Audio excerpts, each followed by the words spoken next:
ಪವಿತ್ರ ಕುರ್ಆನ್ ಪ್ರಶ್ನಿಸುತ್ತದೆ, ಕುಲ್ ಹಲ್ ಯಸ್ತವಿಲ್ಲದೀನ ಯಅಲಮೂನ ವಲ್ಲದೀನ ಲಾ ಯಅಲಮೂನ್.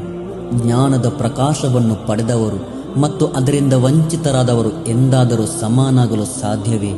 ಈ ದಿವ್ಯ ಸಂದೇಶದೊಂದಿಗೆ ಕಳೆದ 1/4 ಶತಮಾನದಿಂದ ಸಮಾಜದಲ್ಲಿ ನೈತಿಕತೆಯ ಬೆಳಕನ್ನು ಹರಡುತ್ತಿರುವ ಲಿವಾಉಸ್ಸುನ್ನ ಸಂಸ್ಥೆಯು ಇಂದು ತನ್ನ ಬೆಳ್ಳಿ ಹಬ್ಬದ ಹೊಸ್ತಿಲಲ್ಲಿದೆ.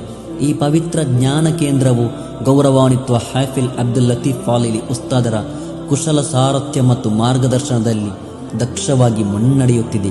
ಕೋಟೂರ್ ಉಸ್ತಾದರ ಸನ್ನಿಧಿಯಲ್ಲಿ ಅರಿವು ಪಡೆದ ಇವರು ಕಳೆದ 25 ವರ್ಷಗಳಿಂದ ದೇಶ ವಿದೇಶಗಳ ವಿವಿಧೆಡೆ ಸೇವೆಯನ್ನು ಸಲ್ಲಿಸಿ ಇಂದು ನಾವೊಂದದ ಪುಣ್ಯ ಭೂಮಿಯಲ್ಲಿ ಜ್ಞಾನದ ಪಯಣವನ್ನು ಮುಂದುವರಿಸುತ್ತಿದ್ದಾರೆ. ಕಾಲದ ಓಟದಲ್ಲಿ ಸೇವೆಯ ಭೂಮಿಕೆಗಳು ಬದಲಾಗಿರಬಹುದು, ಆದರೆ ಇಲ್ಲಿ ಬಿತ್ತಲಾದ ಆಧ್ಯಾತ್ಮದ ಬೀಜಗಳು ಎಂದು ಬಾಡದ ಜ್ಞಾನದ ಮರಗಳಾಗಿ ಬೆಳೆದಿವೆ. ಈ ಗರಡಿಯಲ್ಲಿ ಪಳಗಿದ 100 ವಿದ್ಯಾರ್ಥಿಗಳು ಇಂದು ಸಮಾಜದ ವಿವಿಧ ಕ್ಷೇತ್ರಗಳಲ್ಲಿ ನೈತಿಕತೆಯ ರಾಯಭಾರಿಗಳಾಗಿ ಸೇವೆ ಸಲ್ಲಿಸುತ್ತಿರುವುದು ಈ ಶ್ರಮಕ್ಕೆ ಸಂದ ಜಯವಾಗಿದೆ.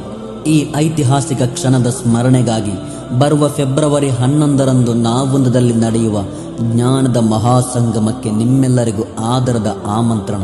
ತಾವೆಲ್ಲರೂ ಪಾಲ್ಗೊಂಡು ಈ ಕಾರ್ಯಕ್ರಮವನ್ನು ವಿಜಯಗೊಳಿಸಿರಿ.